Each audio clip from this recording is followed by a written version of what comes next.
Hi students, welcome to Future Dr. Neet Academy for the crash course in Neet Physics.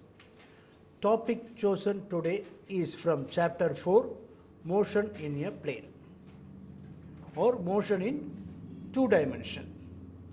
Previously in previous session, last session we have discussed, that is chapter 3, motion in a straight line or motion in one dimension. This is motion in a two dimension or motion in a plane. Okay. Already there we discussed just what are scalar and what are vector. Here vector, different types of vectors and all we are going to discuss. Addition of vectors like that. So again we are dealing this. Scalar. What are scalar? Scalar are the quantities which have only magnitude but no direction. Which has only magnitude but no direction, that is called scalar quantity. Example, length, mass, time, speed, work, temperature, energy, etc. Vector. Vector quantities are the quantities which has both magnitude as well as direction. For example, displacement, velocity, acceleration, force, momentum, pressure, etc. Tensor. Apart from that, there is a tensor also there, advanced form, that is a physical quantity which has different values in different direction at the same point is called tensor. Some of the physical quantity which is different value in different direction. Along optic axis different, along x direction different, y direction different, like that. Example, pressure, stress, moduli of elasticity, moment of inertia, radius of gyration, refractive index, wave velocity, dielectric constant, conductivity, resistivity, density are few example of tensor. And magnitude of tensor is not unique, it is different. Okay. Representation of vector. Vector is represented by a straight line and it carries an arrow yet at one extremity.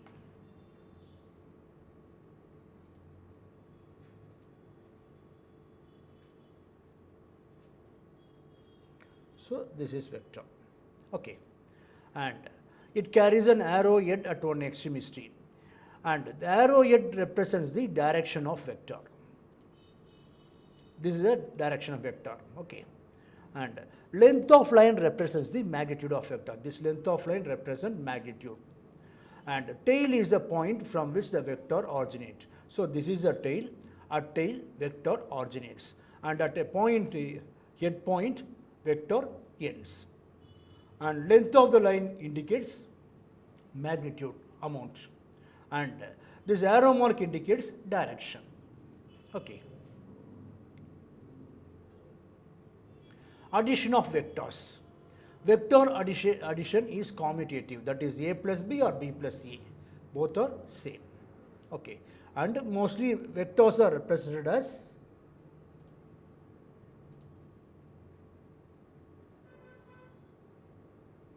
like this, is it so? A vector. Or suppose force is a vector, means force vector. Velocity vector, no? Velocity vector. Energy vector, no? Is energy vector? No, energy is a scalar quantity. Okay.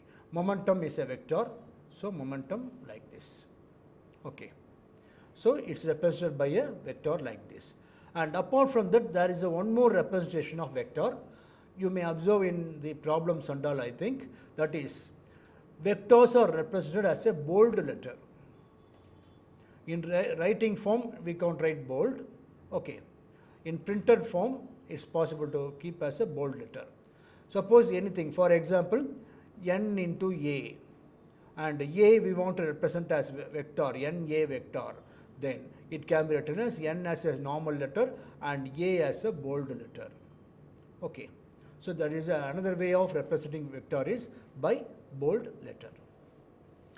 But in writing form, we can't write as a bold like this. It looks like overwriting. Looks like overwriting or error like that. So we are avoiding like this. That's why we are writing as a followed by one arrow mark. Okay. Then vector addition is associative.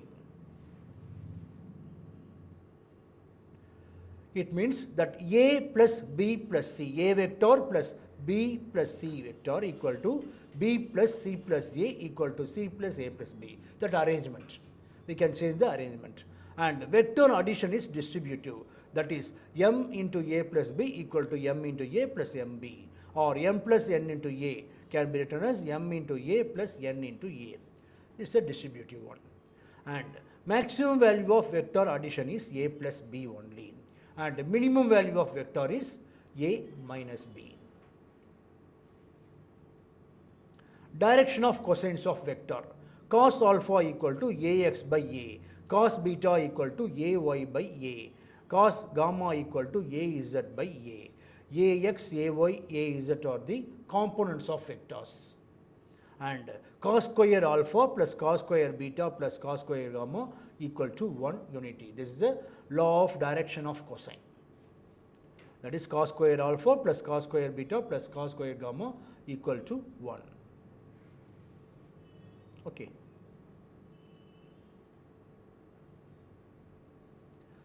Next.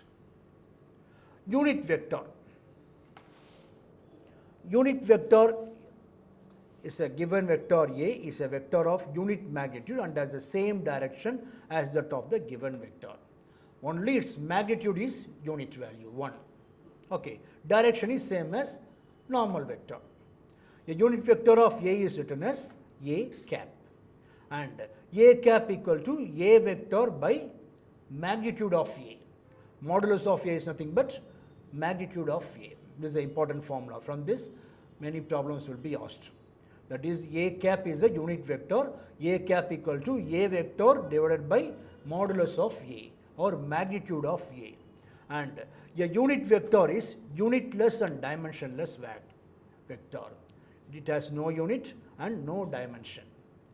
And represent direction only. It has only direction. Unit vector is a unitless and dimensionless vector and represents direction only. The symbol ijk as I cap, j cap, k cap represent unit vector along x, y, z axis. Okay. Many places we may use, that is vector A equal to 5 I cap plus 6 j cap minus 2 k cap.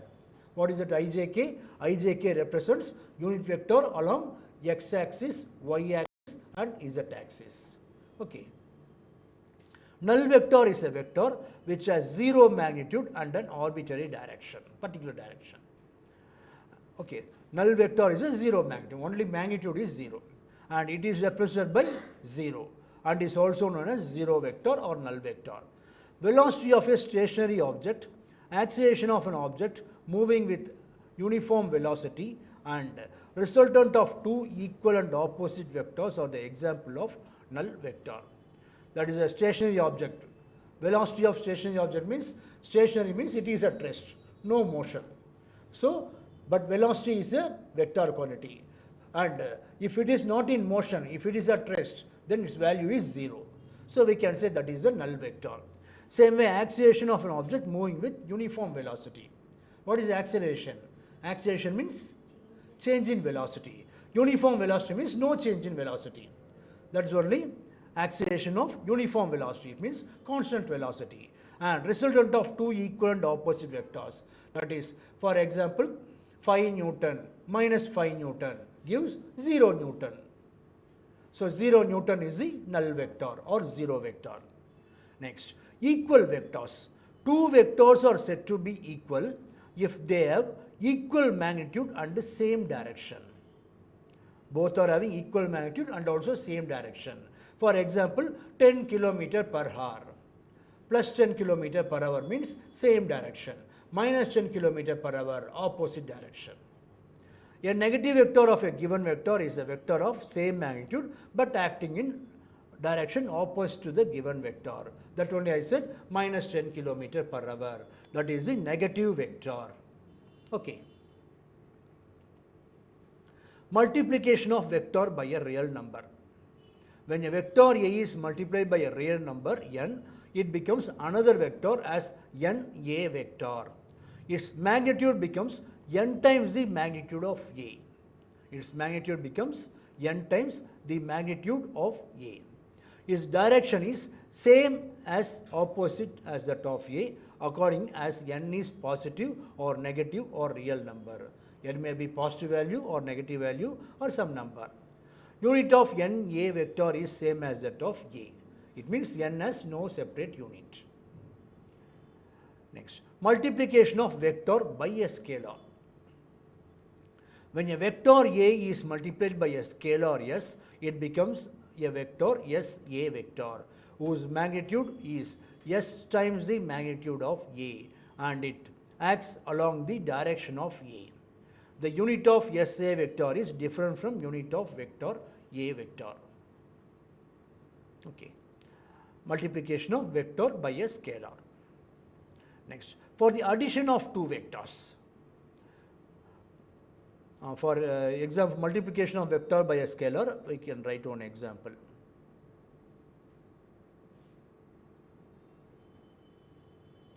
F equal to m into A. What is F? Force. M, mass. A, acceleration. Acceleration is a vector, F force is a vector, m is a scalar. And what is the unit of acceleration? Unit of acceleration, meter by second square. Is it so? And what is the unit of force? Newton. Different. Okay, that's why it's mentioned. That is unit of SA, that is unit of MA is different as Newton. For the addition of two vectors, represent these two vectors by arrowed lines using the same suitable scale. Displace the second vector such that its tail coincides with the head of the first vector. For example, AB is one vector. Okay, and plus BC. We want to add BC. AB plus BC. Then here AB will be acting in down direction. Then BC will be, and this is a head and this is a tail. Head will be joined by tail of the first vector. AB plus BC. Then equal to AC. AC will be acting in the opposite direction. Okay. Then a single vector drawn from the tail of the first vector to the head of the second vector represents the resultant vector. AC is a resultant vector acting in opposite direction of AB. BC, AB, its direction is not same like this opposite direction, downward. Next, triangle law of vectors. If two vectors acting simultaneously at a point are represented in magnitude and direction by two sides of a triangle taken in the same order, then the resultant is represented by the third side of the triangle taken in the opposite order. We can say this also triangle law of vectors. Okay, two vectors acting simultaneously at a point are represented in magnitude and direction. AB one vector, direction, this direction, downward. BC another vector acting in left to right side. Then the resultant vector is the third side of the triangle and taken in the opposite order, not in this side. Not in this side, opposite order. That is the resultant vector. Parallelogram law of vectors. You want to write down this formula. Okay, R equal to 2 formula, that is R equal to this represent resultant of the magnitude and this represent direction. That is parallelogram law of vectors. It states that if two vectors acting on a particle at the same time be represented in magnitude and direction by the two adjacent sides of the parallelogram, that is at OP one vector A, at along OS another vector B, and this A and B acts as the two adjacent sides of the parallelogram, then the diagonal joining these two represents the resultant vector. That is only parallelogram law of vectors. Okay, two vector acts as the two adjacent sides of the parallelogram, then the diagonal joining these two vector represents the resultant vector in magnitude as well as direction. Then its magnitude is R vector equal to square root of A square plus B square plus 2AB cos theta. That is the magnitude of the vector. R is a magnitude, R equal to square root of A square plus B square plus 2AB cos theta. And what about direction? Tan beta equal to B sin theta by A plus B cos theta, or beta equal to means tan inverse of B sin theta by A plus B cos theta. Or some place phi also will be used. Instead of beta, value of phi also will be used. That represents direction of the resultant vector. What is this theta? Theta is the angle between the two vector, and this beta represents angle of the resultant vector. Okay.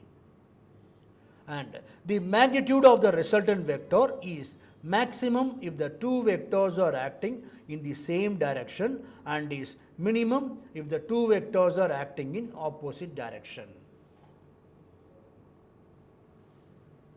Can we move to next? Polygon law of vectors. If number of vectors acting on a particle at a time are represented in magnitude and direction by the various sides of a open polygon taken in the same order, then the resultant vector is represented in magnitude and direction by the closing side of the polygon. What is polygon? What is polygon? What is polygon?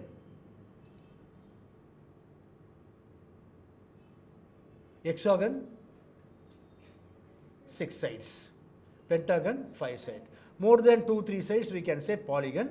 More number of sides, that is a polygon. For example, there is a one vector like this, another vector like this, another vector like this, another vector like this, another vector like this, another vector like this. Then closing sides of the polygon taken in the reverse order, opposite order. This represents the resultant vector.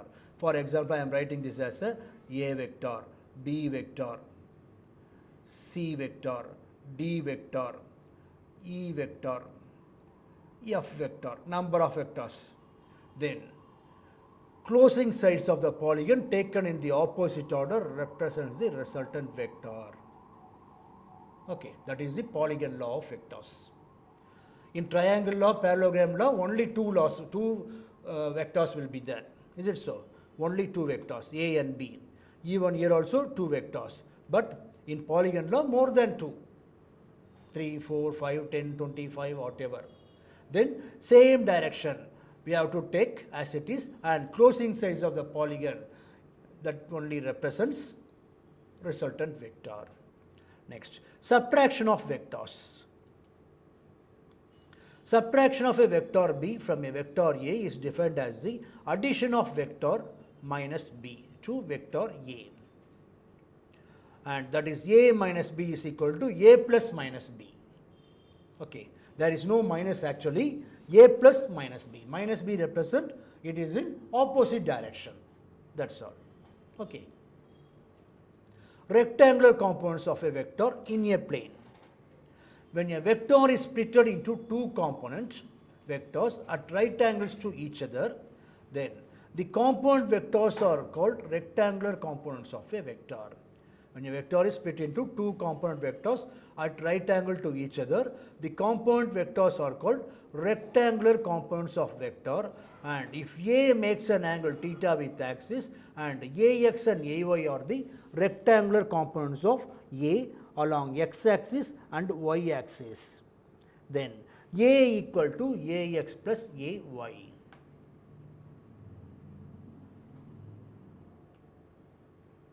For example, there is a one vector.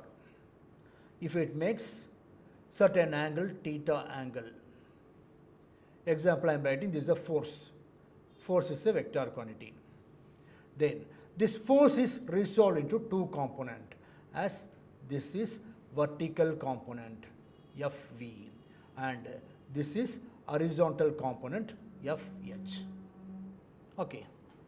Here instead of that it represent A. And FV is a vertical component or Fy. Same way Fx is Fh, horizontal component.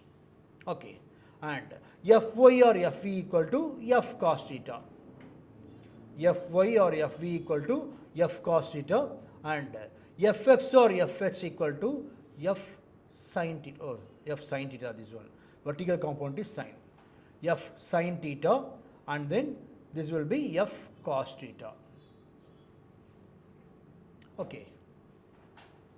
Then A equal to Ax plus Ay equal to Axi plus Aj. A equal to Ax plus Ay equal to Axi plus Ayj, and Ax is A cos theta. For that only, instead of A, I said F, because F is a vector quantity. Ax equal to A cos theta and Ay equal to A sin theta. Then A square into cos square theta plus sin square theta equal to 1. Therefore, A equal to square root of Ax square plus Ay square, and tan theta equal to Ay by Ax. So, this A equal to this represents magnitude, and tan theta equal to this, or theta equal to tan inverse of Ay by Ax represent direction. Okay. This A equal to square root of Ax square plus Ay square, that is called magnitude, and this is the direction. Okay. Tan theta equal to this means theta equal to tan inverse of Ay by Ax, that only represents direction. Okay. Dot product of two vectors. Dot product, another name, scalar product. Dot product or scalar product of two vector, that is A and B is dotted by A dot B and is given by A vector dot B vector equal to AB cos theta. AB represents magnitude. Magnitude AB into cos theta. Theta is the angle between two vector A and B. Okay. And here theta is smaller angle between A and B.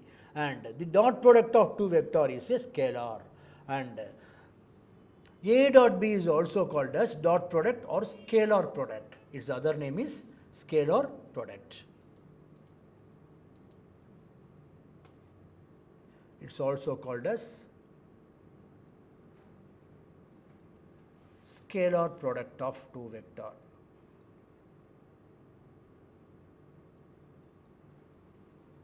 And dot product of two vector is a scalar. Okay, best example for this,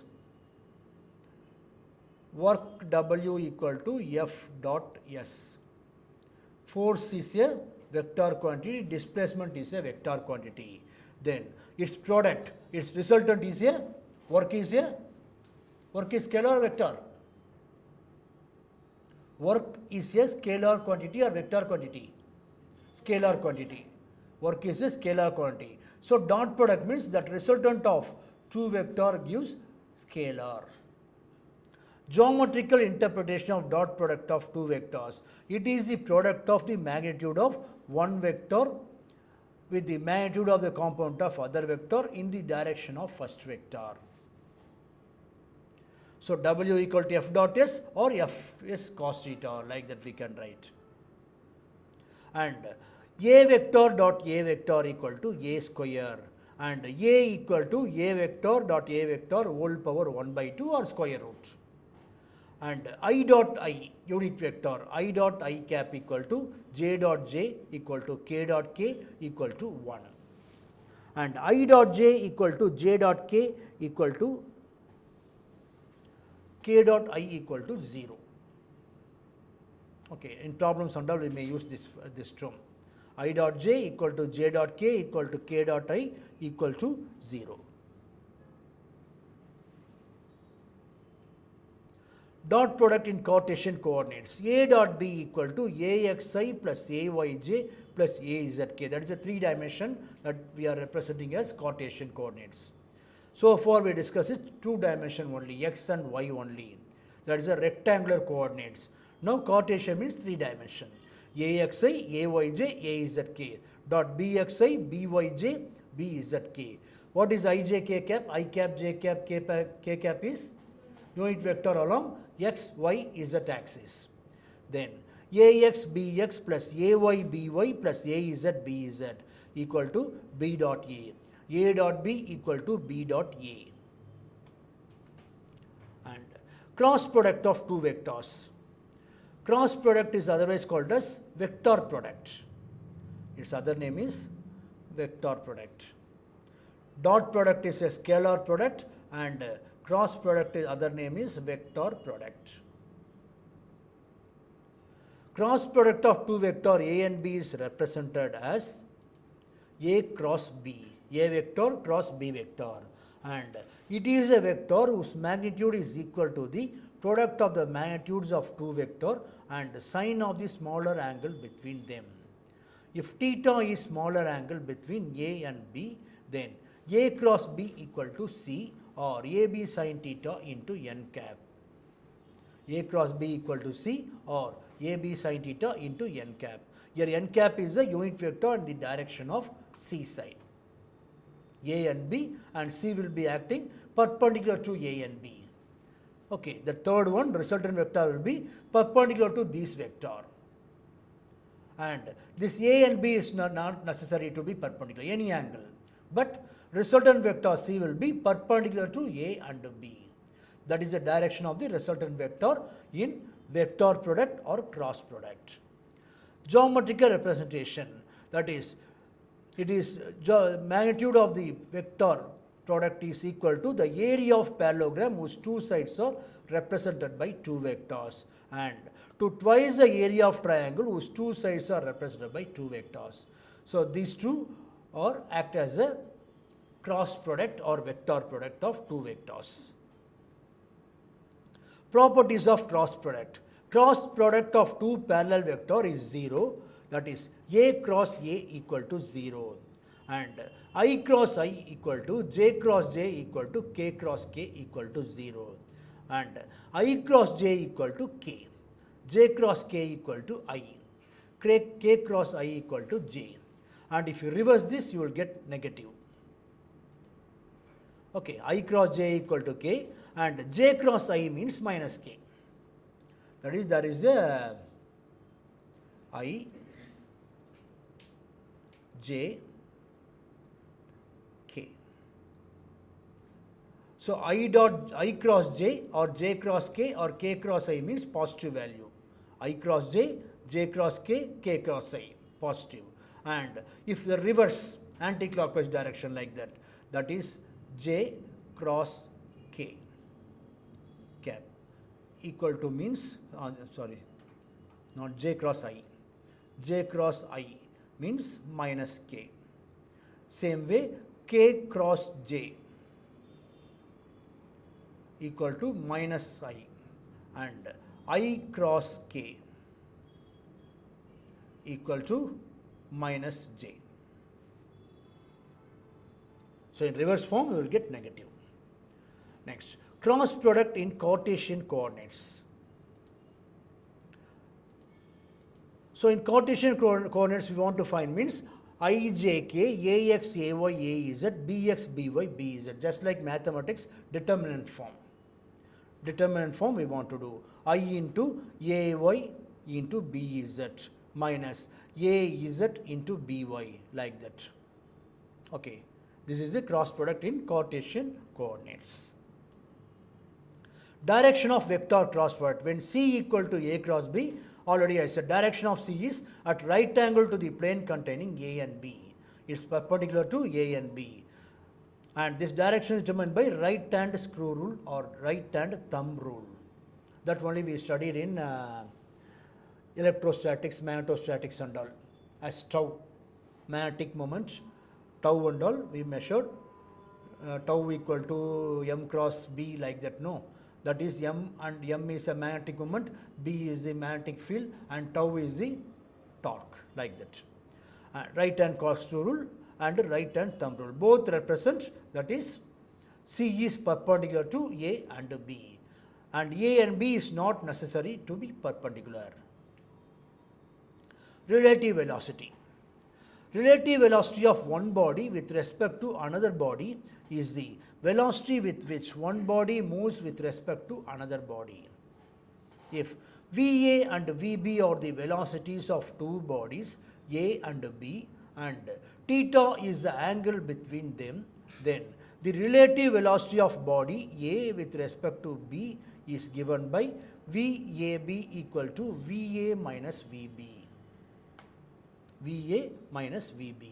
And VAB equal to another formula, square root of VA square plus VB square plus 2VA into VB into cos 180 minus theta. Cos 180 minus theta is minus cos theta, so it will come like this: VA square plus VB square minus 2VA VB cos theta. And tan beta equal to VB sin theta by VA minus VB cos theta. Here beta is the angle which makes VAB makes with direction of VA. So here beta represents the angle of the direction of relative velocity, and this VAB modulus represents magnitude of VAB, magnitude of the relative velocity. Okay.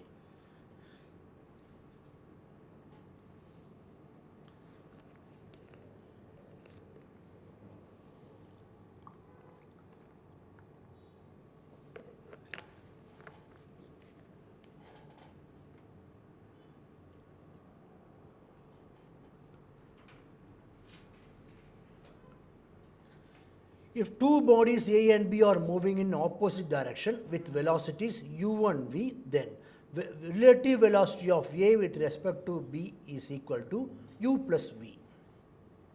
Two bodies A and B are moving in opposite direction with velocity u and v, then relative velocity of A with respect to B is adding u plus v. If it is moving in opposite, it will be adding, and if it is moving in same direction, it will be subtracting. This you may observe that when you are overtaking in a bike, you are overtaking another bike.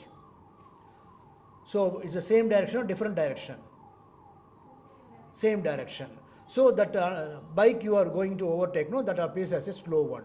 And you are moving in one direction, another bike is moving in opposite direction, and it moves as a fraction of a second, that bike may crosses.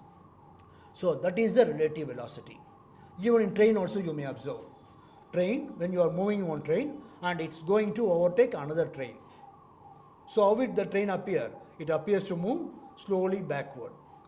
And one train crossing opposite direction, then it appears very fast. How is that? That is the sum of the velocity of two trains. That is only when it is moving in opposite direction. And when it is moving in same direction, subtraction. Okay. But actually there is no change in speed. Is it so? There is no increase in velocity or decrease in velocity. That is only relative velocity for our appearance.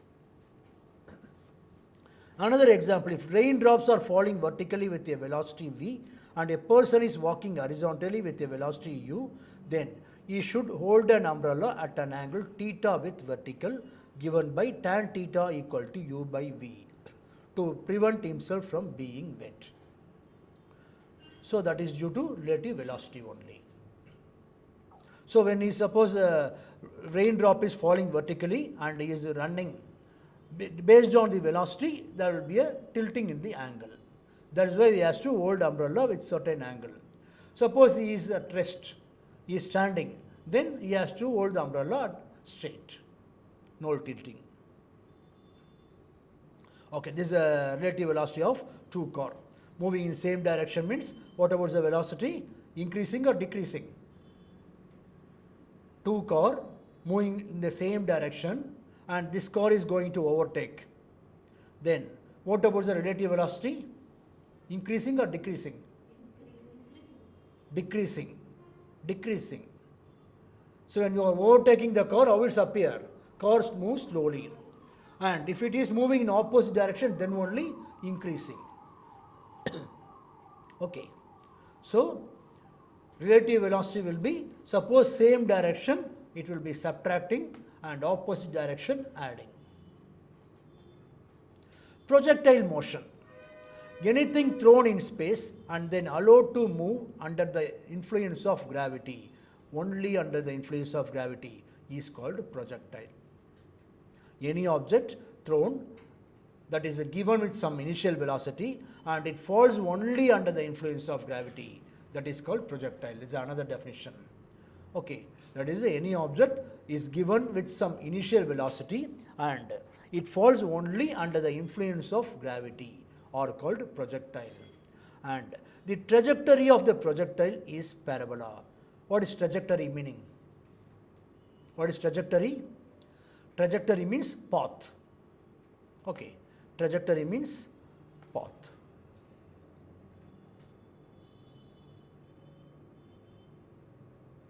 Path of the projectile is parabola.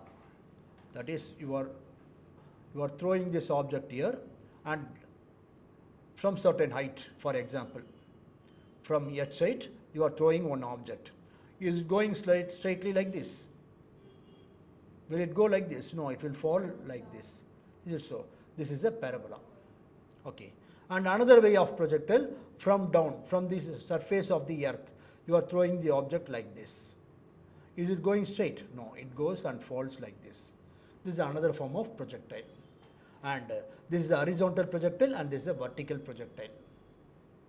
Okay. No, horizontal projectile and this is a oblique projectile. Oblique means angular projectile. Okay. Then, for whatever type of projectile, the initial velocity, trajectory of projectile is a parabola if the particle is projected at an angle theta with the horizontal. And theta is between 0 and 90. Theta value will be in between 0 to 90. And the initial velocity u of the projectile can be resolved into two components, u cos theta along horizontal direction, u sin theta along vertical direction. That is, suppose this is u, this u is resolved into two components. Separately I am doing. U is resolved into two components as u cos theta, another one u sin theta. This is horizontal component, this is a vertical component. Okay. There is no acceleration in the horizontal direction, thus horizontal component of velocity remains the same throughout the motion.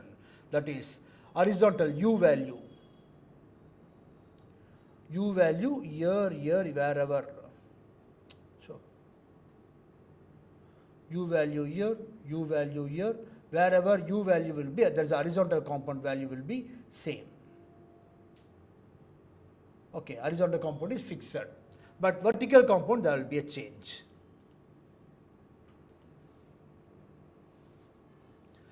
That is u cos theta along horizontal and u sin theta along vertical. And there is no acceleration in the horizontal direction, thus horizontal component of velocity remains the same throughout. And vertical component of velocity at the highest point of the path is 0. At this point here will be 0. And only horizontal component u cos theta remains at the highest point. Then horizontal range is same whether the particle is projected at an angle theta or 90 minus theta. That is complementary angle. From this one, from problem will be given. Even today I have given one problem in this motion in a plane only today. There, one problem related with this I have given. That is one angle theta 1 equal to 90 plus theta and theta 2 90 minus theta. What about the range? Ratio of the range R1 divided by R2. It will be same 1:1. That is for complementary angle 1:1, like that. Note down these problems formula. Horizontal projectile, that is object here and thrown with the initial velocity u and it follows a path. What is the shape of the parabola? Shape of the path is parabolic shape. And here some of the term you want to learn. Time of flight. Time of flight t equal to square root of 2h by g. H is height, g is the acceleration due to gravity, t is the time of flight.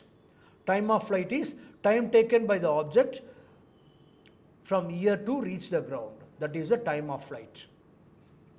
And range, what is range? Range is the horizontal distance between the point of projectile and where it hits the ground. That is range.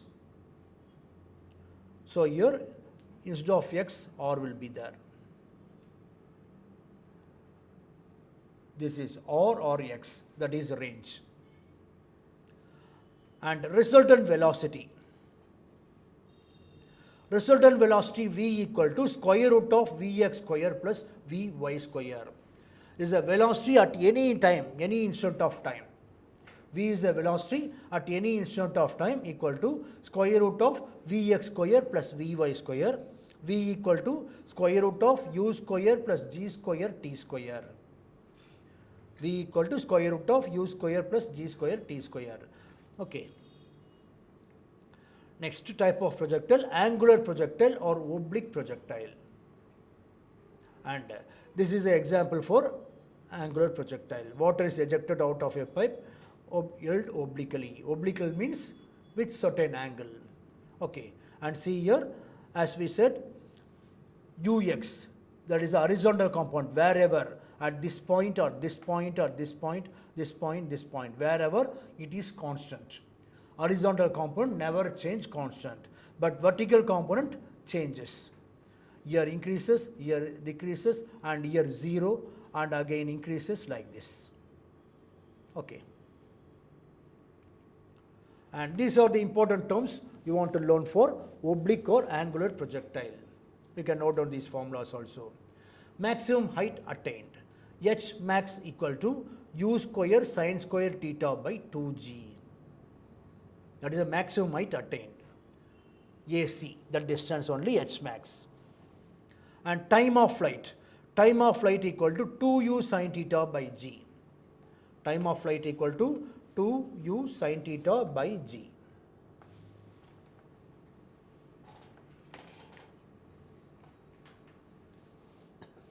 And horizontal range. This is horizontal range. OB is the horizontal range. OAB is the time of flight and OB is the horizontal range. Horizontal range R equal to u square sin 2 theta by g.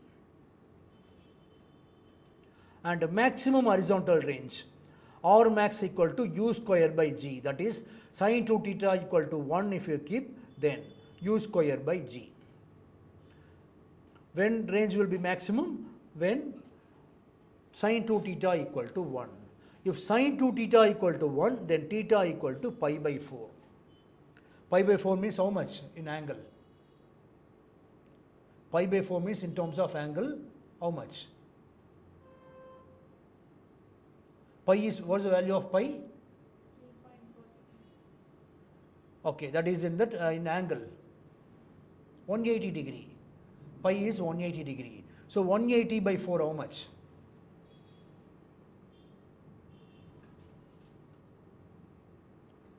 Theta equal to 180 by 4. Come on, simplify and say. Yes? 45. So, from the ground, when you are throwing, or even batsman also, batsman hitting the ball, at what angle you should hit such that it should reach maximum range, means at 45 degree angle. Okay. At 45 degree angle only, if you project the ball or hit the ball using a bat such that ball can reach maximum range. Maybe for example going to 6. Okay. Noted? Problems, formula noted, no? Next, circular motion. So far we have discussed this linear motion or translatory motion or straight line motion. Now circular motion. Angular variables, some of the angular variables, that is angular displacement is the angle which the position vector sweeps out in a given interval of time. It is denoted by a symbol theta. Okay, it is denoted by a symbol theta, that is angular displacement. Its unit is radian and it is dimensionless quantity. Yesterday we discussed, no, some of the quantity are unitless and dimensionless quantity. Some are unitless and dimension quantity. Here see, it is a dimensionless quantity but it has unit. What is the unit? Radian. Okay. Angular velocity. What is angular velocity? Rate of change of angular displacement is called angular velocity. It is denoted by a symbol omega. In SI unit, the angular velocity is radian per second. Its dimensional formula T power minus 1. average angular velocity delta theta by delta t. This is the average angular velocity.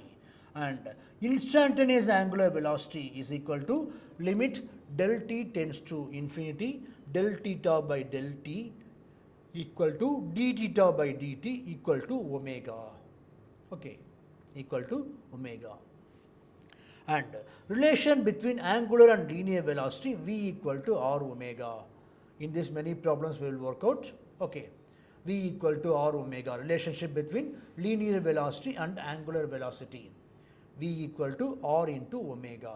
And what is omega? Omega equal to d theta by dt or del theta by del t.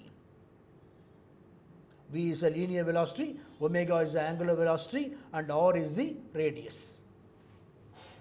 Okay. Time period. What is time period? Time taken to complete one revolution is called time period. It is denoted by a symbol t. And relation between t and omega, in this also one problem today I put, that is t equal to 2 pi by omega. It's a relation between time period and angular velocity. And angular acceleration. Angular acceleration is denoted by a symbol alpha. Alpha, and it is the rate of change of angular velocity. Rate of change of angular velocity is called angular acceleration. It is denoted as alpha, and its unit is radian per second square. Unit radian per second square. Dimension t power minus 2. 1 by t square, so t power minus 2. Alpha equal to d omega by dt, or omega equal to d theta by dt. If you substitute d square theta by dt square, that is differentiate theta twice. That only d square theta by dt square. Okay. And relation between linear acceleration and angular acceleration. Just like there, v equal to r omega, here a equal to r alpha. What is a? A is the linear acceleration, alpha is the angular acceleration, r is the radius. Frequency. Frequency is the number of revolution completed per second. That is called frequency. Number of revolution completed per second. Also we can say frequency is the reciprocal of time period. Frequency nu equal to reciprocal of time period. And what is the unit? Unit of frequency is not given here. Unit of frequency is, what is the unit of frequency? Hertz. Dimensional formula for frequency? Reciprocal of time period. So, t power minus 1. This is the dimensional formula for frequency. Okay. Uniform horizontal circular motion. The instantaneous velocity and displacement act along tangent to the circle at a point. The centripetal acceleration and centripetal force act along radius towards the center of a circle. That is called centripetal acceleration and centripetal force.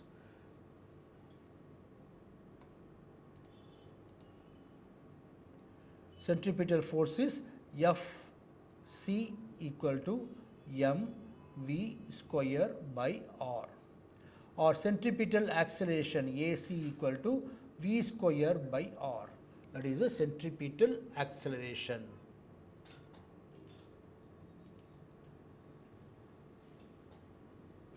Centripetal force and displacement are at right angles to each other, hence the work done by the centripetal force is 0. Okay, that is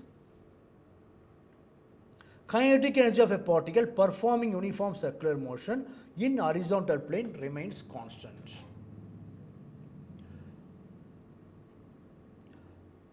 Question may be asked, that is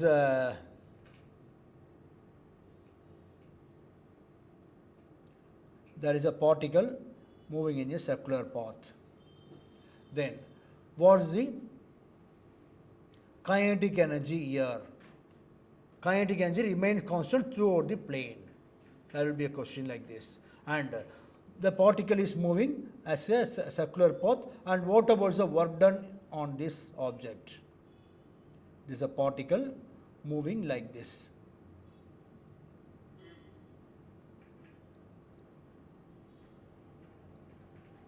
Then what about the work done? Work done W equal to F dot S equal to Fs cos theta. And here theta is a perpendicular to this, that is equal to 0. Therefore, work done is 0. Even that is earth revolved around the sun. What is the work done by the earth when it revolves around the sun? Work done is 0. Okay.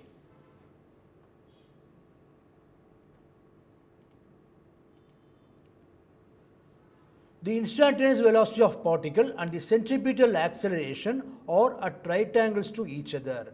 Hence, the magnitude of velocity does not change, but the direction of velocity changes continuously. It is thus a case of uniformly accelerated motion. Centripetal acceleration is also called as radial acceleration because it is acting along the radius of the circle. What the direction means? This direction will be along the radius. Here is the radius. Direction is along the radius. That is only centripetal acceleration direction.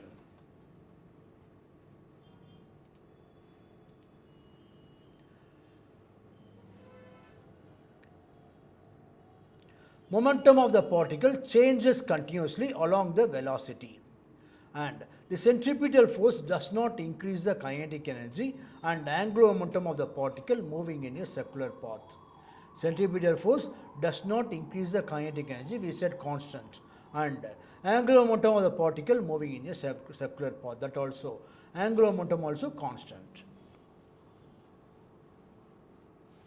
That is a theory like questions may be asked many times. There is an object or particle moving in a circular path of radius or radius. Then what about its kinetic energy? What about its angular momentum? That is 0. That is given here. Okay. Kinetic energy or angular momentum of a particle in a circular path is 0. This is an important point. Non-uniform horizontal circular motion. If the magnitude of velocity of the particle in horizontal circular motion changes with respect to time, then the motion is known as non-uniform circular motion. The magnitude of velocity of particle in horizontal circular motion changes with respect to time. That is here, no? This is uniform circular motion.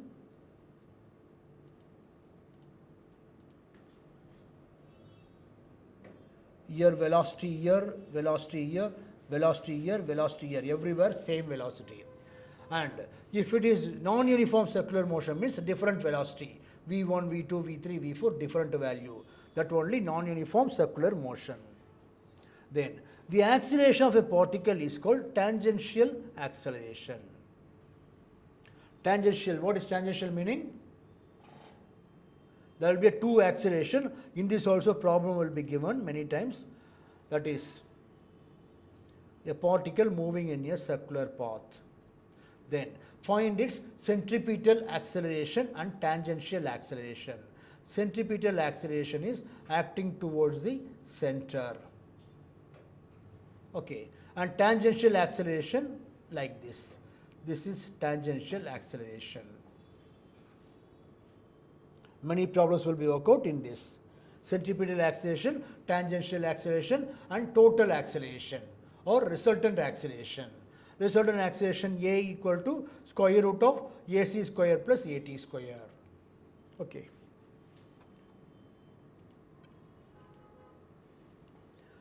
Then it acts along the tangent of the circular point and it changes the magnitude of linear velocity of the particle. And tangential acceleration Ft and angular acceleration alpha are related as Ft equal to r cross alpha. A or F is given. Here R denotes the radius vector, and centripetal acceleration Fc, tangential acceleration I said no, A equal to A square equal to square root of AC square plus AT square. This is the total acceleration, and its angle tan phi equal to R square alpha by V square. Okay. And this is the pictorial representation of centripetal force. Centripetal force formula Ma equal to mv square by R. Note down the formula. This is the centripetal force formula, F equal to mv square by R. And the direction of centripetal force here, FCP, acting towards the where? Centripetal force acting towards the center. So centripetal force is also called as, centripetal acceleration is also called as radial acceleration. Okay. And this is the tangential velocity. In vector notation, FCP equal to minus mv square by R into R cap. Okay. And mv square by R equal to Fs. And F is less than, that is the friction coefficient, Fs is the coefficient of static friction. Fs is the frictional force due to static friction. Fs is less than or equal to mu s mg. Mu s is the coefficient of static friction. Note on this formula, in this also problem will be given. F equal to mv square by R, and F is less than or equal to mu into mg. And mu s is the coefficient of static friction. Coefficient of static friction. M is the mass of the particle, V velocity of the particle, R is the radius of the circular path, and mu s is the coefficient of static friction. And there are two conditions possible. That is, in a circular road, there is a road which is bent like this. That will be given in next diagram.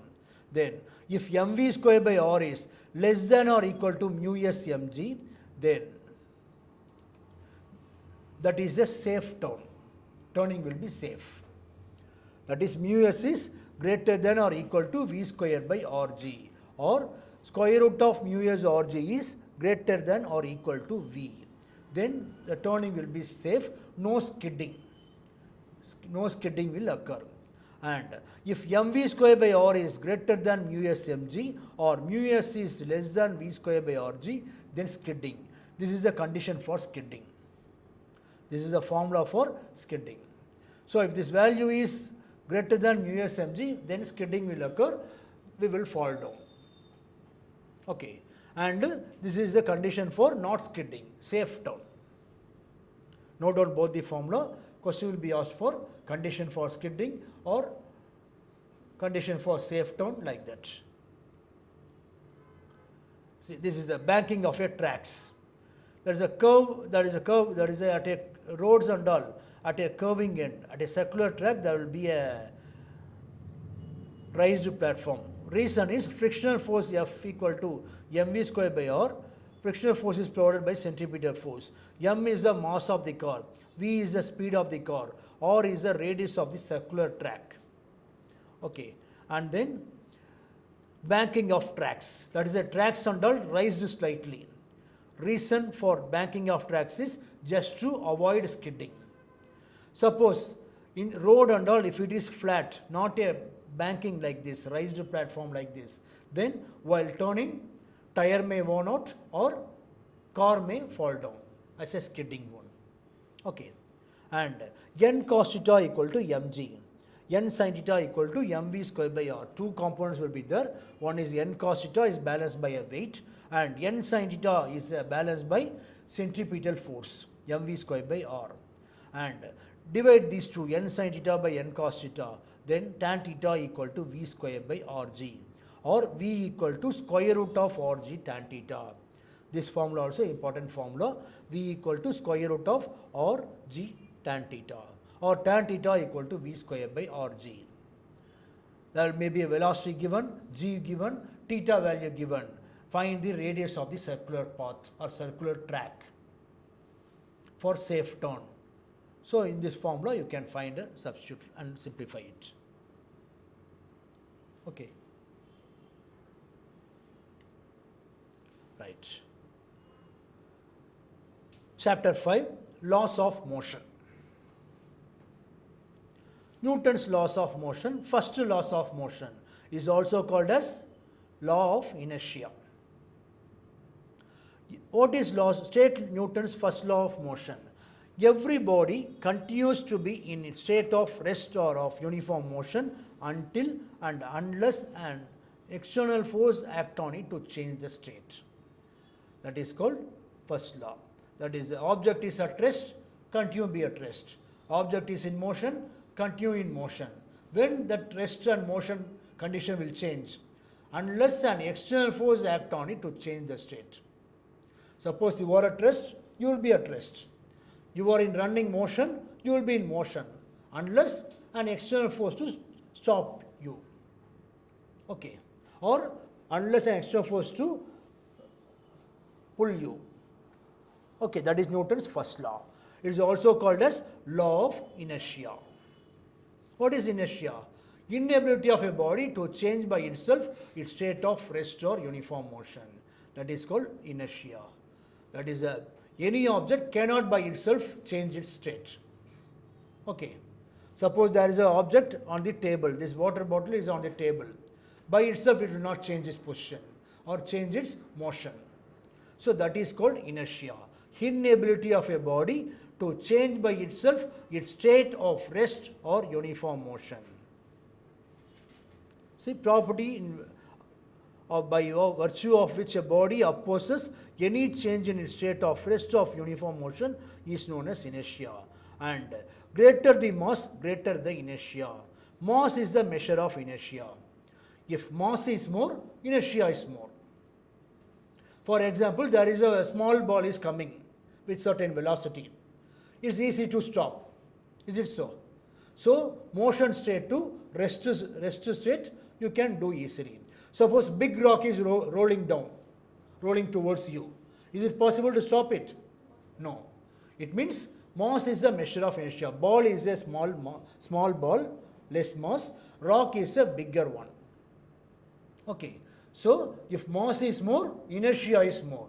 What is inertia? Inability of a body to change by itself its state of rest or motion. Some of the physical application, when a moving bus suddenly stops, what will happen? Passenger yet gets jerked in the forward direction. Moving bus suddenly stop means then passenger body continues to motion. So, head will be jerked forward. That is the inertia. When a stationary bus suddenly starts, then passenger will be thrown backward. That is due to inertia. On hitting used mattress by a stick, dust particle come out of it. That also due to inertia. Inertia of rest, inertia of motion, like that different. Inertia of direction. In order to catch a moving bus safely, we must run forward in the direction of motion of bus. That also due to inertia. Same way, when you jump from a moving bus, you have to run slowly and stop. That also due to inertia. Whenever it is required to jump off a moving bus, we must always run forward for a short distance after jumping on road to prevent us from falling in the forward direction. This I think you may observe.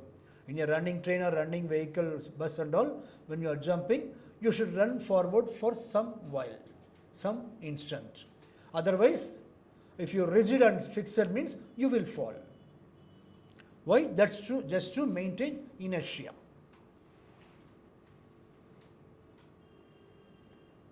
Newton's second law. Newton's second law of motion states that rate of change of momentum is directly proportional to the applied force and this change always takes place in the direction of applied force. That is, dp by dt is proportional to f. Okay, rate of change of momentum dp by dt. D by dt or dp by dt. Rate of change of momentum is directly proportional to force F. This is Newton's second law. Okay. And F equal to m into dv by dt. Actually, P equal to m into v, you know the formula.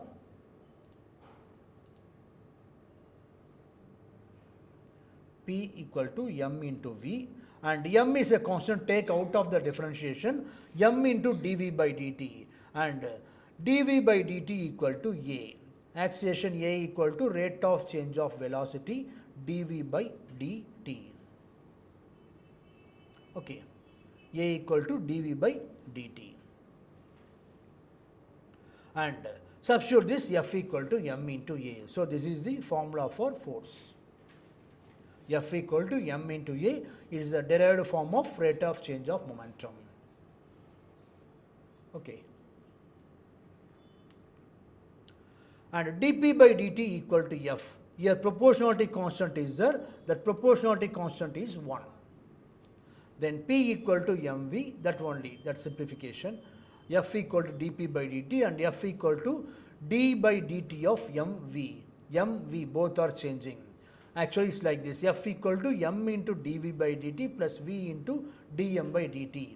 That is, in rocket and all, mass is not a constant, changing. So, in rocket and all, we will use this formula. F equal to v into dm by dt. Velocity maintained constant and mass will be changing. When fuel is combusted and ignited and used up, mass is decreasing. When mass is decreasing, then force to pull the rocket will be more. Okay, so this is the condition for rocket. And from that only, mostly, that is for rocket only is possible. For other thing and all, dm by dt is constant. Then F equal to m into a. Force F equal to mass into acceleration. Okay. Numerical application, A equal to F net force by mass. Net force is a vector resultant of all the forces acting on the body. And this is a mass, m mass, and different forces are acting, F1, F2, F3, F4, F5, F6. Then all the forces are replaced by one single force, that is called net force or resultant force. Is nothing but addition, vector addition of all the forces. F net force equal to F1 plus F2 plus F3 plus F4 plus F5 plus F6. Okay.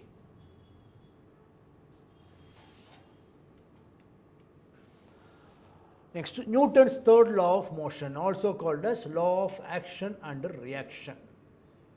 For every action, there is an equal and opposite reaction. This is called Newton's third law.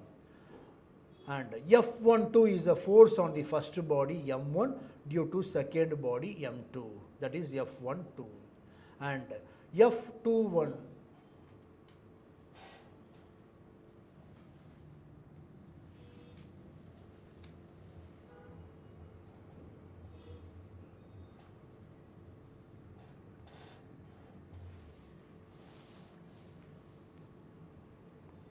F12 is the force on the first body M1 due to second body, and F21 is the force on the second body M2 due to the first body M1. If F12 is action, then F21 is reaction. And if F21 is action, then F12 is reaction. That is F12 equal to minus F21. Minus indicates action and reaction taking place in opposite direction. But it will not cancel. Why? Because F12 is force acting on one body to second body, and F21 may be second to first. Different. Okay, it's acting on different bodies. So, it's not cancelling. Physical application. When we push any block in the forward direction, then block pushes us in the backward direction with an equal and opposite force. Horse pulls the rod attached to the cart in the forward direction, and the tension of the rod pulls the cart in the backward direction. These are all examples for Newton's third law. And earth pulls the body on its surface in vertically downward direction, and the body also pulls the earth with the same force in vertically upward direction. And while we walking, we push the ground in the backward direction using static frictional force, and the ground pushes us in the forward direction using same static frictional force. And when a person sitting on the horse whips the horse and the horse suddenly accelerate, the saddle on the back of the horse pushes a person in the forward direction using static frictional force, and the person pushes the saddle in the backward. That is also due to Newton's third law. Next, linear momentum. It is defined as the quantity of motion contained in the body. Simply, what is momentum? Momentum is the quantity of motion contained in the body. Mathematically, it is the product of mass and velocity. Note down this formula. Linear momentum P equal to mass into velocity. Linear momentum P equal to product of the mass and velocity.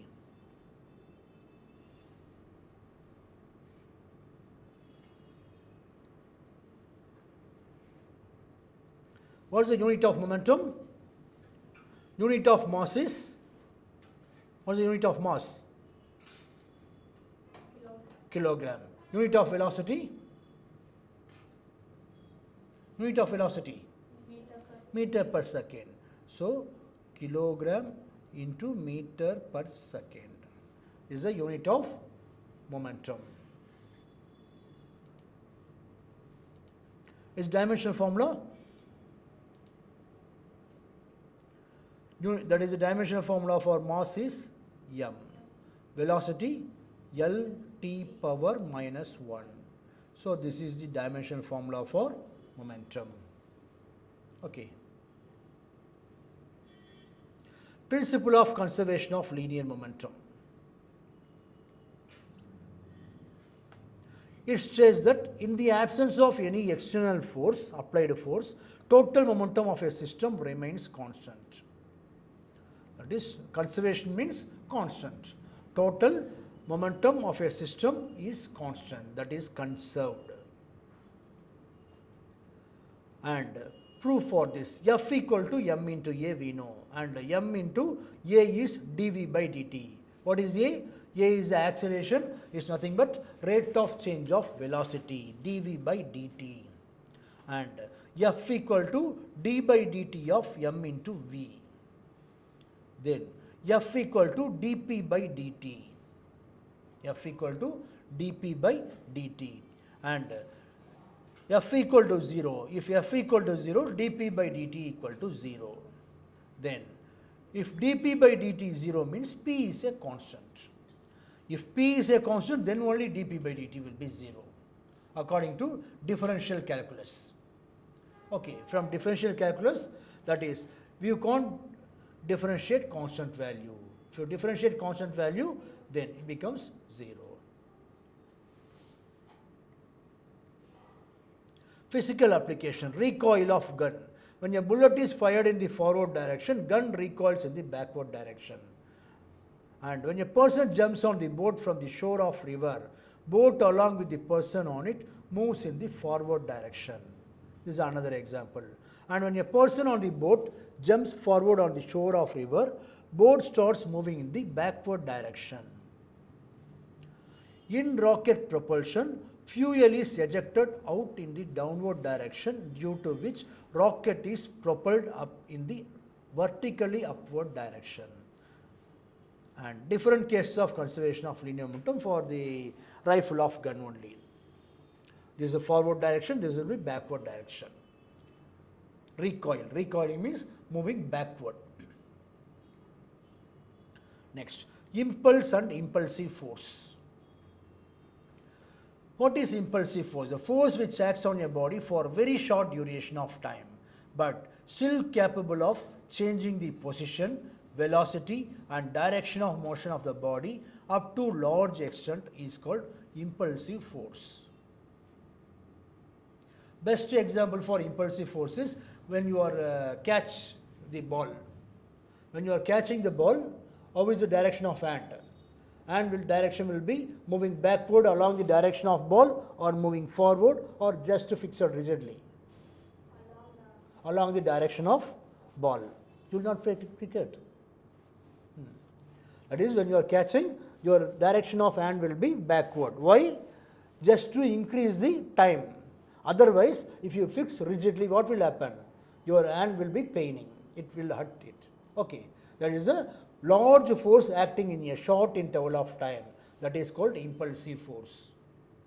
Okay. That only mentioned. Large force or force acting in a short duration of time. Some other example. Force applied by foot on hitting a ball. Force applied by a boxer on a punching bag. Force applied by bat on a ball in hitting it to the boundary. Force applied by a moving truck on a drum. And impulsive force acts on a body for a very short duration of time, yet its magnitude varies rapidly during that small duration. That force on a ball is very fast and comes to rest. Velocity is high velocity, and when it comes to rest, zero velocity. So, high velocity to zero velocity, that will take place in a short duration of time. And if you increase the duration of time, force will be reduced. That only this formula. See, if time duration will be increased, then force will be reduced. Impulse received by the body during an impact is defined as the product of the impulsive force and the short duration time. Relation between impulse and linear momentum. That is, total impulse imparted to the body from time t1 to t2, I equal to integral t1 to t2 f into dt, and f is dp by dt formula, and if you substitute this p2 minus p1, I equal to p2 minus p1.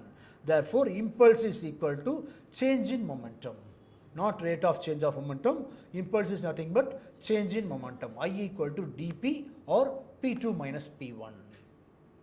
I equal to p2 minus p1. Graph between impulsive force and time. Whatever time will be taken along x-axis and force will be taken along y-axis. And area enclosed under the impulsive force and time gives the impulse imparted. Physical application. I said no, while catching a ball, a player lowers his hand to save himself from getting hurt. Vehicles are provided with the shock absorber to avoid jets. Shock absorber, that is even in all the vehicle, automobile vehicle and all is there. Okay. Buffers are provided between the bogies of the train to avoid jerks. That also just like shock absorber in train. A person falling on a cemented floor receives more jerk as compared to that falling on a sandy floor. Glasswares are wrapped in straw or paper before packing, just to that vibration and all reduced. So, shock absorber, that acts as a shock absorber. Not only wrapped in a straw or paper before packing, thermocol. Nowadays, thermocol will be used. Even this television and all, it's covered by thermocol only. So, that is the best shock absorber. Reading of spring balance. Reading of a spring balance is equal to the tension in the spring of the balance, but measured in kilogram. Actually, using spring balance, what you are measuring?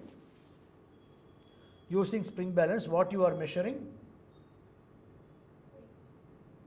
Okay, using balance, what you are measuring? Normal balance, physical balance or normal your balance. Okay, can you say what is your weight? Approximate weight. Any one of you. Come on. How much? 75. 75. 75 kilometer. Tell me. Kilogram. 75 kilogram. And this is not a weight, this is mass. And we can measure mass only by balance. And spring balance measure weight. Physical balance and normal other balance, beam balance, that and all only measured mass. Spring balance measure the weight. That is reading equal to T by G in kilogram force. Okay. Actually, W equal to M into G. W is a weight, M is a mass, G is the acceleration due to gravity. And what is mass? Mass is the amount of matter contained in it. And weight is due to gravitational force. For example, your mass 75 kilogram, you said. Here also 75 kilogram. In polar region also 75 kilogram. In moon also 75 kilogram. In sun also 75 kilogram. Jupiter also 75 kilogram. But weight will differ. Weight here 75 into 9.8 or approximately 75 into 10. So 750 Newton or kilogram weight, that is on the earth surface. And on moon maybe 1/6 of that. On sun higher, Jupiter higher value. Okay, weight will change. Okay. Then reading of weighing machine. Reading of a weighing machine is equal to the normal reaction applied by the machine but measured in kilogram. Actually, it is measured in Newton only, Newton or kilogram force divided by G. That weighing machine calculate divided by 9.8. Actually, weighing machine directly measure 750 Newton only divided by 9.8 or 10, then only it gives 75 kilogram. Okay, so calculation is present inside, calibrated inside. Okay, lift accelerating vertically up, moving up with increasing velocity or moving down with decreasing velocity. That is, you may observe, lift is not a correct example. In wheel, giant wheel, okay, giant wheel you can observe. When you are moving upward giant wheel, how do you feel your weight of your body? And when you are moving down in a giant wheel, how do you feel? Thrilling effect you are feeling. Okay, moving upward, heavier, yes. We feel heavier one. Maybe stomach may be heavier like that. And when we are moving downward, very lighter, feel lighter. Okay, that's the thing here. Moving, for example, you just imagine not lift, because nowadays lift and all is very smooth. We can't observe even whether it's moving or not. Such a shock observer it's having. Okay, and in some places old lifts are there, that is having spring like gate. That and all having not having that much shock observer. So there and all most of the person will stand nearer to the wall side like lizard, like bully, because they may feel as some effect because of moving up and down. Okay, then moving up with increasing velocity or moving down with decreasing velocity, whatever. For vertical motion of a body, T is a tension or apparent weight. Apparent weight, that only our appearance weight. Minus mg. What is mg? Mg is the weight of a body, our body. And A, this A is the acceleration of a lift or giant wheel, whether moving upward or downward. Okay. Then, this is lift accelerating vertically up, so upward. For upward, T minus mg equal to ma, and T is a tension or apparent weight, our apparent weight. So, when it is moving upward, how it should be? Increasing weight or decreasing weight? Increasing weight. See here, T equal to, or T is the apparent weight, equal to m into g plus a. So, m into g is your weight plus m into a. Depends upon acceleration of a giant wheel or lift, it will be appear as a increasing. Okay, and lift accelerating vertically down, that is there. Forget about this one. T equal to m into g minus a. So during this condition, what will happen? We feel weightless. We feel our stomach has a less weight. So T equal to m into g minus a, that is a decreasing our weight. And if it is constant velocity, that only our advanced form of our lift, having very high shock observer, slowly moving. So during that condition, there will be no change in the weight. So if it is moving with constant velocity, constant speed, then acceleration A equal to 0, therefore T equal to m into g. That is apparent weight or tension in the lift or apparent weight equal to m into g is equal to our weight. No thrilling effect. Okay. So this is the thing we are observing in the giant wheel or old type of lift. Okay, that's mentioned here. Friction. The property by virtue of which the relative motion between two surfaces in contact is opposed is known as friction.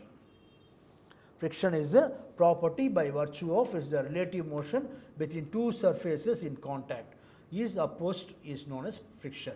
Can you say any one example for friction in a real life? For example, you are kicking a ball. Ball is rolling. Is it rolling for a long time? After some time it comes to rest. How it comes to rest? That is due to friction. Suppose there is no friction between a ball and a earth, ground, then what will happen? It will lifelong, it will rolling. Okay. So because of friction only, ball comes to rest. Clear?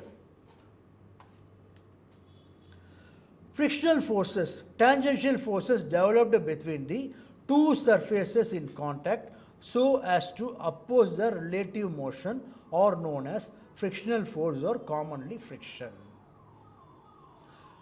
There are three types of frictional force: static frictional force, kinetic frictional force, rolling frictional force. Static frictional force. Frictional force acting between the two surfaces in contact which are relatively at rest so as to oppose their relative motion when they tend to move relatively under the effect of any external force is known as static frictional force. And static frictional force is a self-adjusting force and its value lies between minimum value up to its maximum value. Note down this formula. Fs max is a static frictional force is equal to mu s into n. What is mu s? Mu s is only coefficient of static friction and n is the, what is n? N is a force, normal reaction. Okay, normal reactive force. And Fs is the that's a force due to static friction. Mu s is the coefficient of static friction. Okay. And kinetic frictional force acting between two surfaces in contact which are moving relatively so as to oppose the relative motion is known as kinetic frictional force. And Fk equal to mu k into n. What is mu k? Mu k is the coefficient of kinetic friction. N is the normal reaction. Normal reaction is one of the force.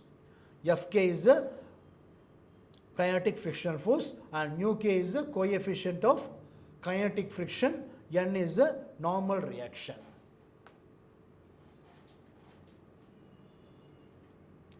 Limiting frictional force. The maximum value of static frictional force is the maximum frictional force which can act between the two surfaces in contact and hence it is also known as limiting frictional force. Loss of limiting frictional force. Static friction depends upon the nature of the surfaces in contact. Nature of the surfaces means smooth surface or rough surface, like that. It comes into action only when any external force is applied to move the two bodies relatively with their surfaces in contact. Static friction opposes the impending motion and it is a self-adjusting force. The limiting frictional force is independent of the area of contact between the two surfaces. Limiting friction is not depends on the area of contact between the two surfaces. Okay, that's all about the chapter 5. Now the chapter 6 will complete. Okay, same. Chapter 6, work, power and energy. Last chapter of today's session.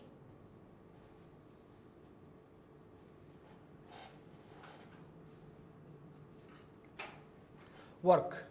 What is work?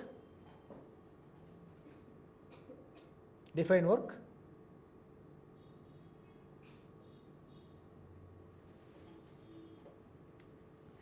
When the point of application of force moves in the direction of the applied force under its effect, then work is said to be done. That is, in physics, by applying force, if the point or object, when it moves to a certain distance, then only work is done. For example, when you are sleeping, in our language, sleeping is also very important work. Is it so? Very, very important work. But in physics, it is not a work. When the sleeping may be work means, while sleeping when you are running or walking. Okay, that is some habit, no. So at that time work may be done. So what is work? Work is said to be done when the point of application of force moves to the certain distance. That only. When the point of application of force moves in the direction of the applied force under its effect, then work is said to be done. See, this is a one object. We are applying force and it moves to S distance or S displacement. Now this is work. And if force, see, work is defined as a product of force and displacement. Note on this formula and all, W equal to F into S. W is a work, F is a force, S is a displacement. If force and displacement are not parallel, here this is parallel. Force also same direction, displacement also same direction. So just W equal to F into S. Now these two are not parallel. Displacement this direction, force acting in this direction, some angle, theta angle. Then not parallel with certain angle. Then the evaluation of work component of force in the direction of displacement is W equal to F cos theta into S. That only we said F is resolved into two component. That is F cos theta horizontal component, F sin theta vertical component. And as it's moving this direction, F cos theta will be taken account. Then W equal to F cos theta into S or F S cos theta. And we said many times, this is the best example for dot product or scalar product of two vector. That is, F is also vector. That is the cursor. F is a vector and displacement is also vector. And this resultant, this product give scalar quantity work. And F dot S or F S cos theta. Okay. Vector definition of work. Force and displacement both are vector quantities, but their product work is a scalar quantity. Hence, work must be scalar product or dot product of force and vector, displacement vector. W equal to F dot S. Work done.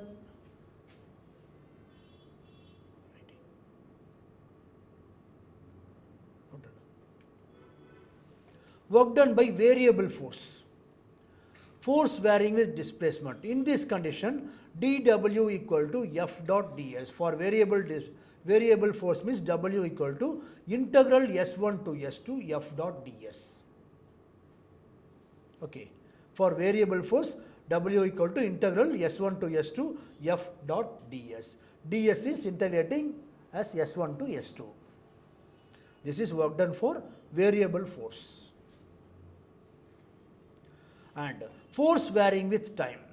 dW equal to F dot ds and multiply and divide by dt here. Then ds by dt equal to V. Then F into V into dt. Therefore, W equal to integral T1 to T2 F dot V into dt. W equal to integral T1 to T2 F dot V into dt.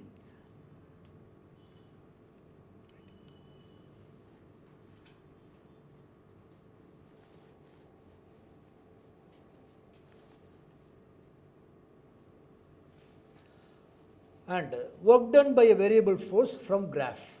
From graph, how can you find means? That is A, B is a variable force like this. Then small element we have to take. And this area of the curve M, N, del ds, this only will give work done by a variable force. That is dW equal to area of strip Mn into ds. This is only I said. How can you find from the graph? This area of a curve M into N, Mn into ds. Length and breadth of the strip. So W equal to, like that we have taken small section and take for entire section, then W equal to area A, B, S2, S1, A. So this curve gives the work done by variable force for entire curve. Okay. W equal to area AB, S2, S1, A. For this, first to take small element, small filament or small strip M, N, ds and take for entire strip. Different case of work done by constant force. Force and displacement are in same direction. Theta equal to 0. See, force also this direction, displacement also same direction. Theta equal to 0, then cos 0 is 1, W equal to F into S. Example, coolie pushed a load horizontally. A person pushing the load horizontally. And force and displacement are mutually perpendicular to each other. For example, a person carrying a load on his head and moving horizontally. According to physics, that is not a work because theta equal to 90 degree, cos 90 is 0. Therefore, W equal to 0, no work done. That is, he is carrying a load means force is acting downward due to gravitational force and is moving horizontal direction. So, what is the angle between F and S? It is 90 degree perpendicular.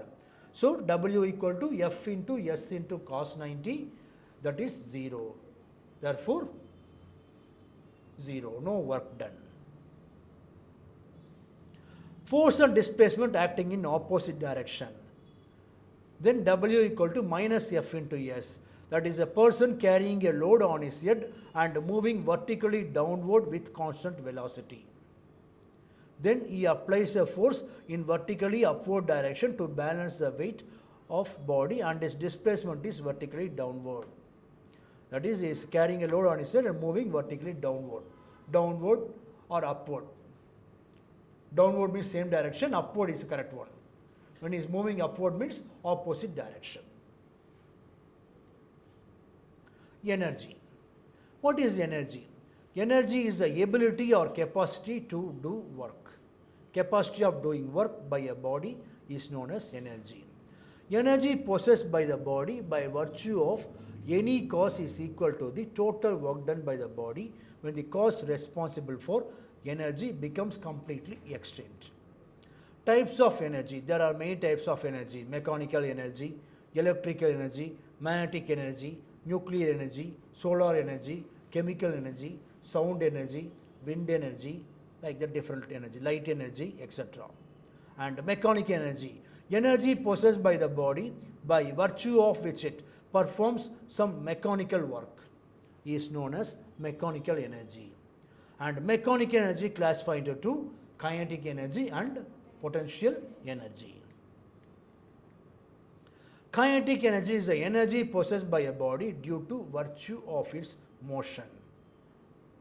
Energy possessed by a moving body is equal to total work done by the body just before coming to rest. And U equal to V naught. Initial velocity equal to V naught and final velocity is 0. S is S only. Applying in the third equation of motion. V square equal to U square plus 2AS. Then substituting this, you will get A equal to minus VO square or V naught square by 2S. And force acting F equal to M into A if you substitute. Force acting on the body F equal to minus M V naught square by 2S. But from Newton's third law, action and reaction, force applied by a body is equal and opposite the force applied on body. and F by body equal to F on body, therefore plus 1 minus getting cancelled as mv naught square by 2s. Then substituting this, W equal to F dot S. F is this into S into cos 0, 1. On simplifying, W equal to half m V naught square. That is equal to kinetic energy, expression for kinetic energy. Work done is equal to kinetic energy of m V naught square. Kinetic energy in terms of momentum. Kinetic energy of m V naught square multiplied divided by m. Then mv whole power 2 by m. mv is momentum p.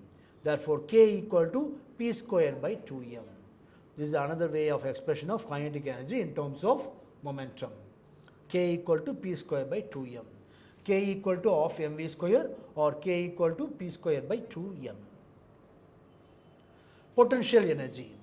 It is the energy possessed by a body by virtue of its position or rest or state. Example, gravitational potential energy, elastic potential energy, electrostatic potential energy, etc.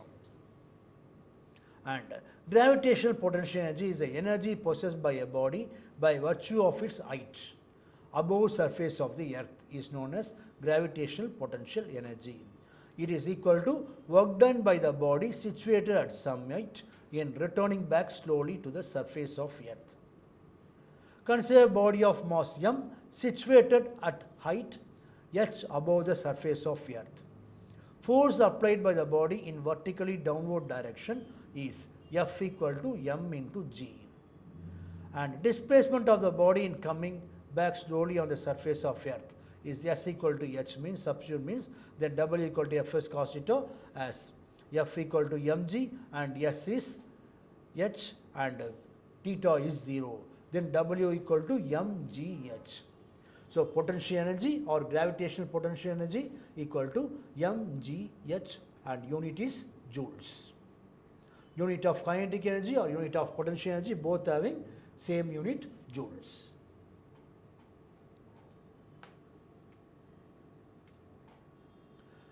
Elastic potential energy. Energy possessed by the spring by virtue of compression or expansion against elastic force in the spring is known as elastic potential energy. That is, this is a spring which is in normal equilibrium position. Then by applying force, what will happen? It displaces to some x distance by applying force. And so there will be a change in position by virtue of its spring action by compression or expansion. So this is the elastic potential energy. And for this the formula is elastic potential energy equal to half into kx naught square. Of kx square. In wave motion, wave equation there and all we may use this formula. Elastic potential energy equal to of kx square. K is a constant, that is force constant, there we will discuss that at the time. Work energy theorem. Work energy theorem states that work done, total work done on the body is equal to the change in kinetic energy provided body is confined to move horizontally and no dissipating forces are operating. Consider body of man moving with initial velocity v1. After traveling through a displacement s, its final velocity becomes v2 under the effect of force. And here u equal to v1, final velocity v equal to v2, yes, same. Substitute in the third equation of motion, v square equal to u square plus 2as, then a equal to v2 square minus v1 square by 2s. And F equal to m into a, mass into acceleration from Newton's second law. Substituting this, then W equal to F equal to we are getting and W equal to F into S. Substituting, then we are getting W equal to half m v2 square minus half m v1 square. That is W equal to k2 minus k1. That is work done on the body is equal to change in kinetic energy. Note on this formula, W equal to k2 minus k1 or W equal to delta k. This is the work energy theorem. State work energy theorem, work done on the body is equal to change in kinetic energy. W equal to delta k. Delta k is nothing but k2 minus k1. final kinetic energy and initial kinetic energy differences. So this is the work energy theorem.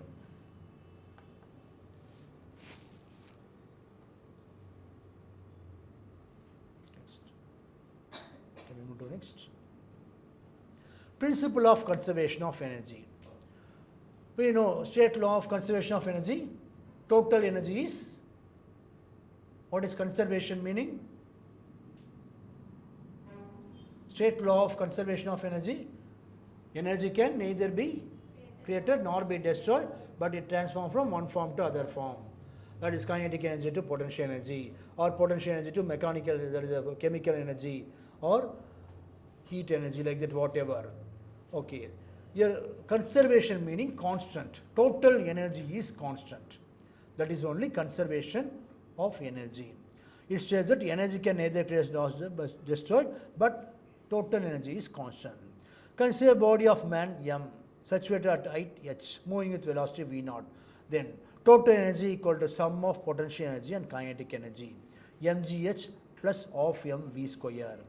And substituting as u equal to v0, s equal to y, a equal to g, v equal to v1 in the third equation of motion, and E2 equal to P2 plus K2. There if you substitute, E2 equal to mgh plus of mvo square.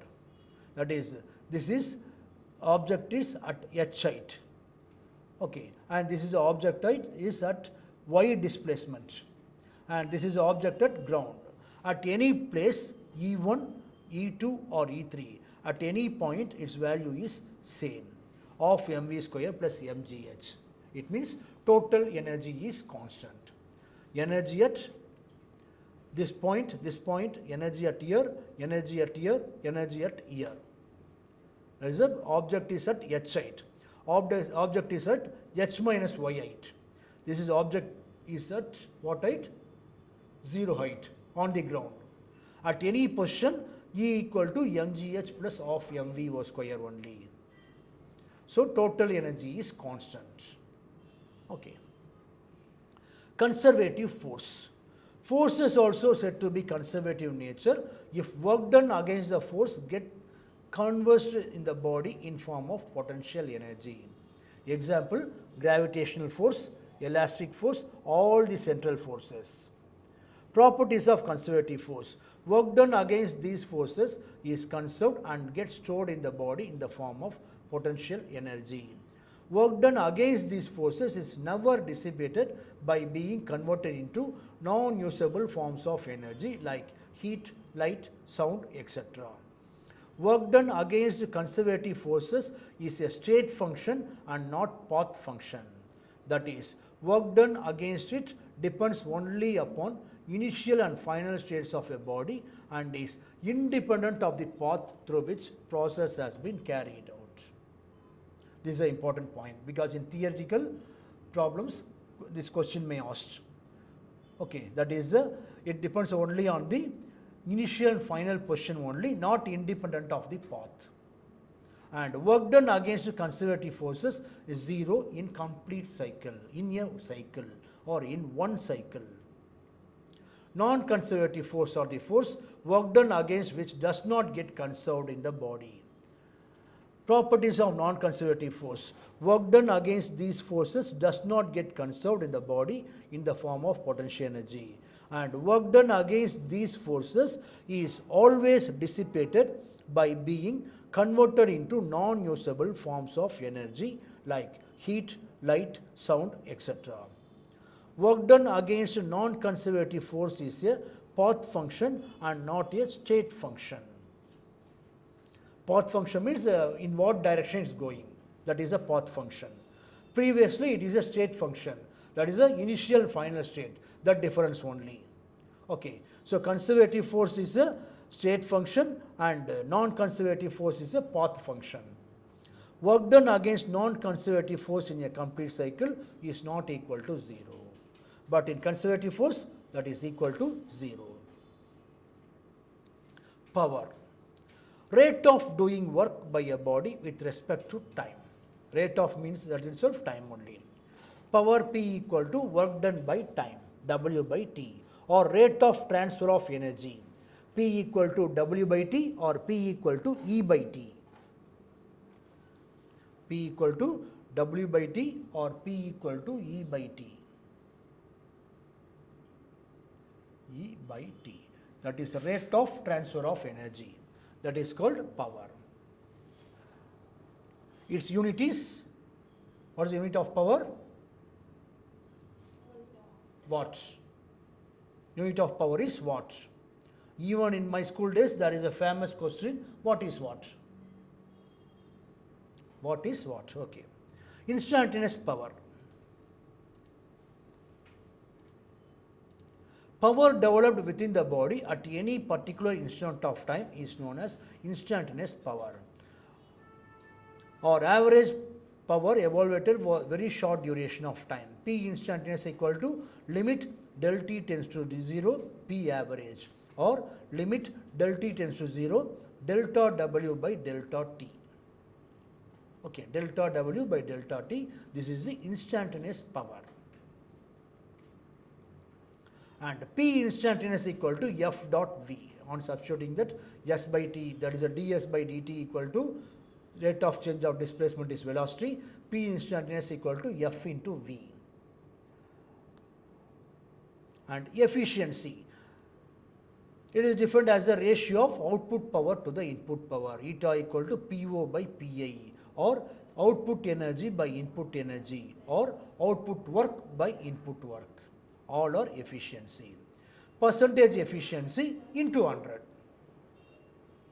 Efficiency is output power by input power, or E output by E input, or work output by work input, that is into 100 is efficiency, percentage efficiency.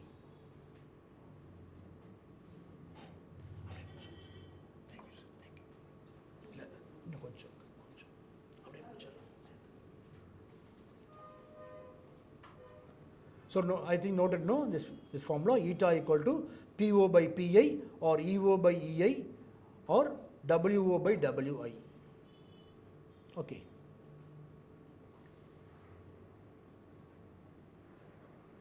Collision. Collision will be last topic. Collision is two types, elastic collision, inelastic collision.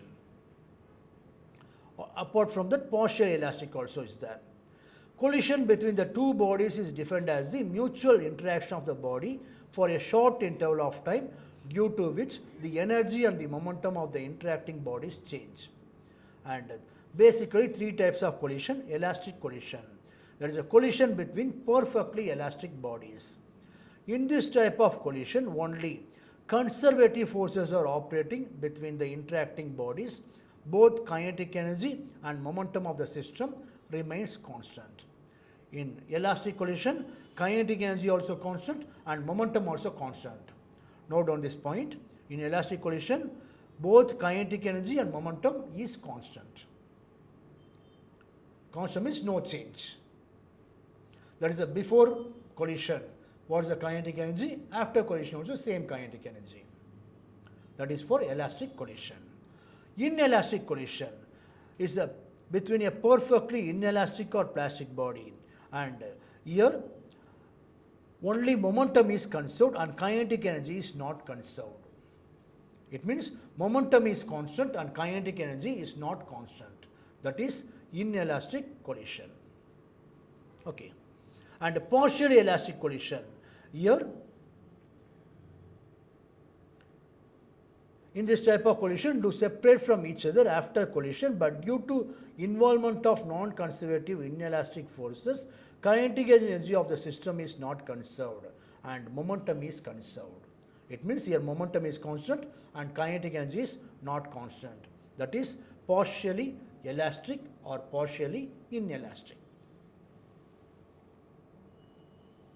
Okay. So, momentum is constant, is it? yes, momentum is constant, kinetic energy not constant. Conserved means constant. And in partial elastic means, that is momentum is constant, kinetic energy is not constant.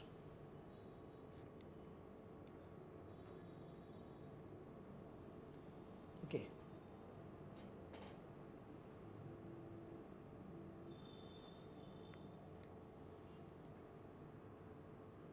Noted? And this is the analytical treatment for collision in one dimension. That is, u1 is the initial velocity of the object 1, u2 is the initial velocity of the object 2, and after collision. And suppose both are velocity changing of the body. If u1 and u2 are different, then there will be an interchanging takes place in elastic collision. Velocity changing of bodies, and if it is joined, stick together and moving means common velocity. It moves with the common velocity. Common velocity v will be in between u1 and u2.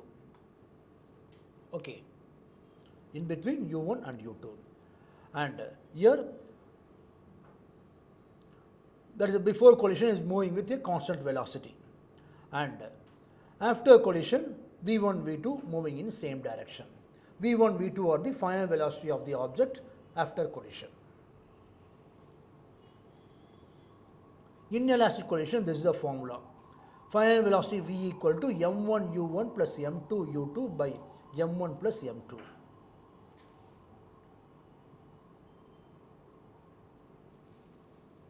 That is inelastic collision. After collision, it moves with the common velocity only. That is v equal to m1 u1 plus m2 u2 divided by m1 plus m2. You can note down this formula.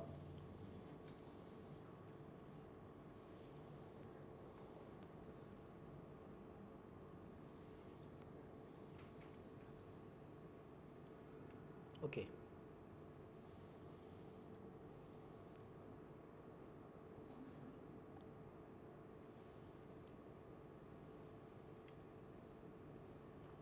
Partially elastic, that is here v2 minus v1, difference of the final velocity is less than difference of the initial velocity.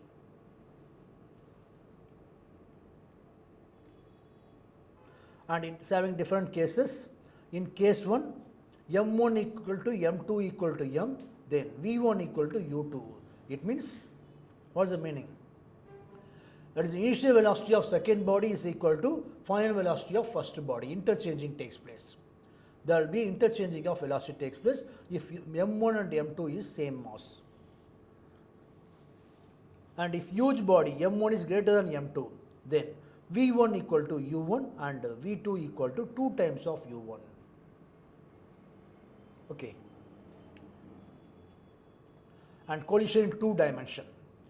2 dimension of oblique collision. That is a collision. After collision, it moves with certain angle, theta angle. It moves with theta angle, and phi is a recoil angle. And for this formula, of m1 u1 square plus of m2 u2 square equal to of m1 v1 square plus of m2 v2 square. This is the formula for collision in 2 dimension.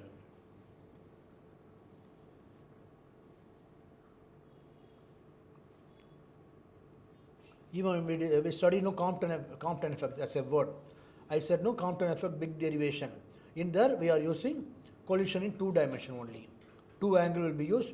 Theta is the scattering angle, phi is a recoil angle. By applying that, we will derive the formula as delta lambda equal to h by m naught c into 1 minus cos theta. And coefficient of restitution. This is a very important factor in your elasticity. That is nothing but ratio between the velocity of separation and velocity of approach. Velocity of separation means difference in the final velocity. That is velocity of separation. Velocity of approach, the difference in the initial velocity, u1 minus u2.